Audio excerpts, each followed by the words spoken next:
శ్రీమాత్రే నమ. జయ గురు దత్తాత్రేయ నమ.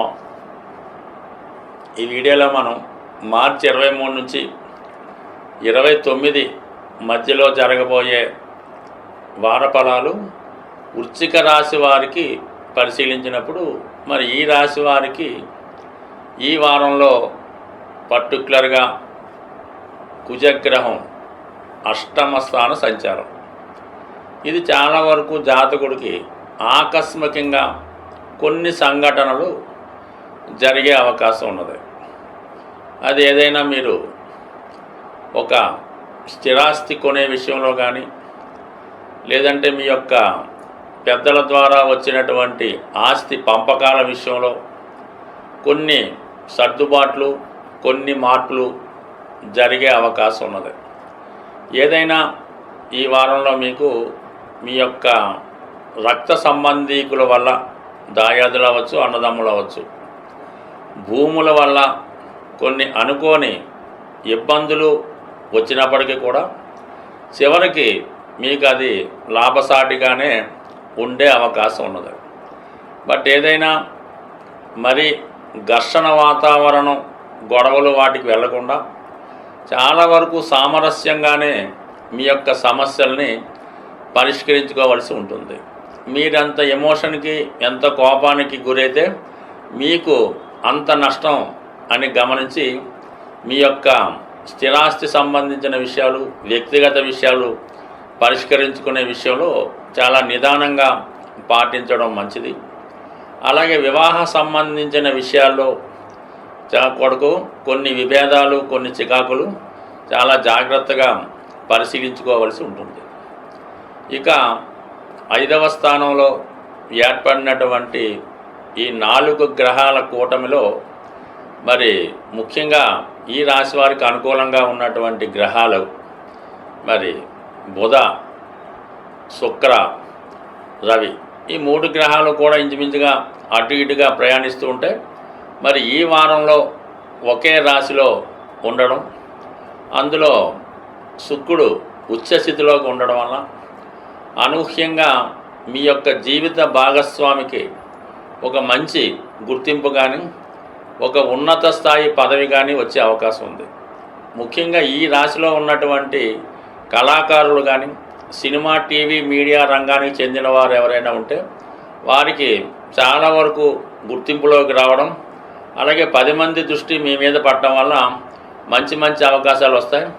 దానికి అనుగుణంగానే మీలో ఉన్నటువంటి టాలెంట్ బయటపడటం వల్ల గొప్ప గొప్ప అవకాశాలు మీకు చుట్టుముట్టే అవకాశం ఉంది.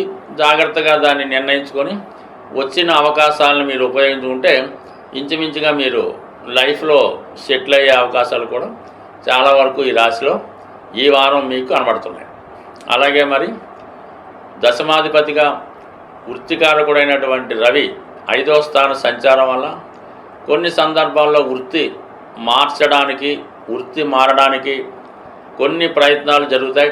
ఒకవేళ మారే ఉద్దేశం ఉంటే కంపల్సరీగా ఫీల్డ్ మారచ్చు. అంటే మీరు ఒక వృత్తిలో ఉంటే వేరే వృత్తిలోకి మారడానికి, మీడియాలో ఉంటే ఇంకో దాంట్లోకి ఇలా మారడానికి అవకాశం ఉంది. బట్ ఏదైనా ఈ యొక్క మార్పు మీ యొక్క మనసుకి చాలా సంతోషాన్ని, ఉత్సాహాన్ని కలిగిస్తుంది.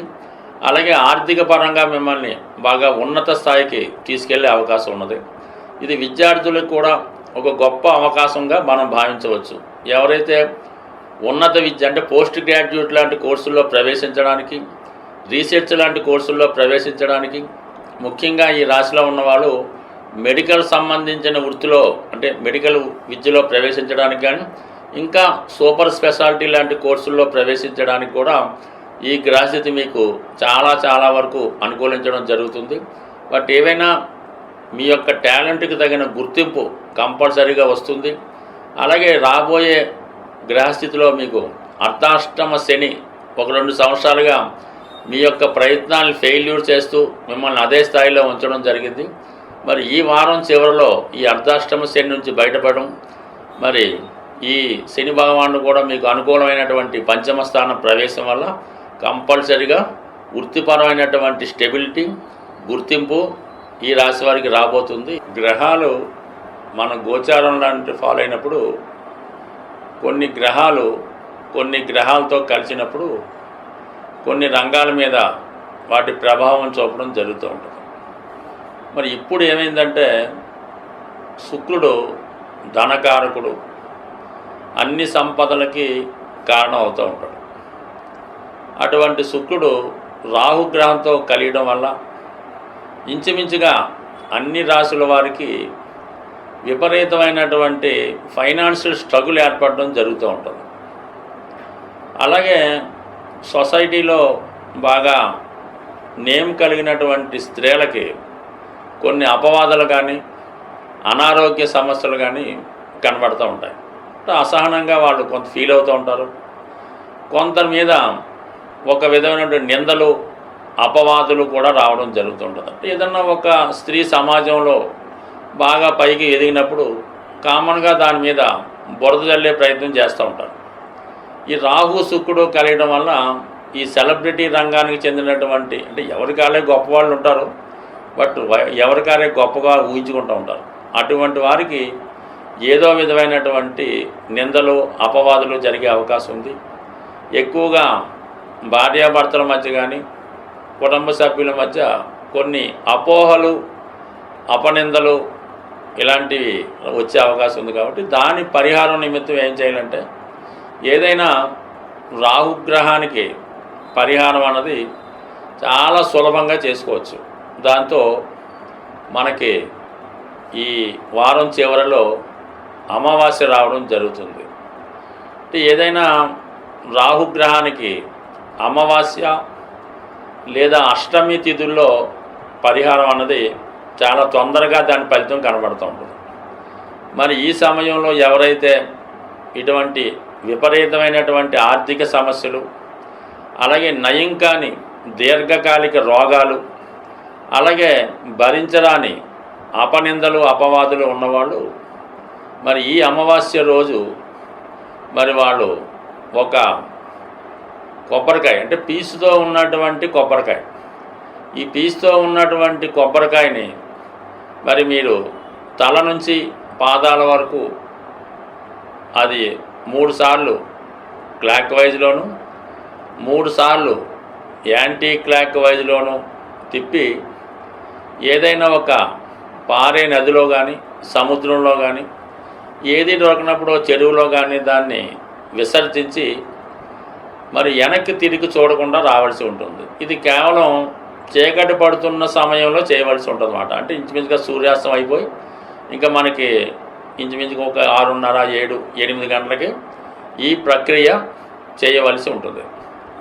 ఇంకా ఇంకొక రెమెడీ ఏంటంటే ఇక బాగా అసహనంగా ఉంటూ కొంతమంది మగపిల్లలు కానీ ఉద్యోగస్తులు కానీ చాలా ఏది చేయలేని పరిస్థితి, ఒకప్పుడు చాలా ఒక వెలుగుతారు, చాలా స్ట్రగుల్ పడుతుంటారు, ప్రతిదానికి కూడా ఇతరుల మీద ఆధారపడుతుంటారు, ఒక మానసికంగా మనసు దెబ్బతిన్నట్టు మానసికంగా ఇబ్బంది పడుతున్నట్టు కనబడుతుంటారు.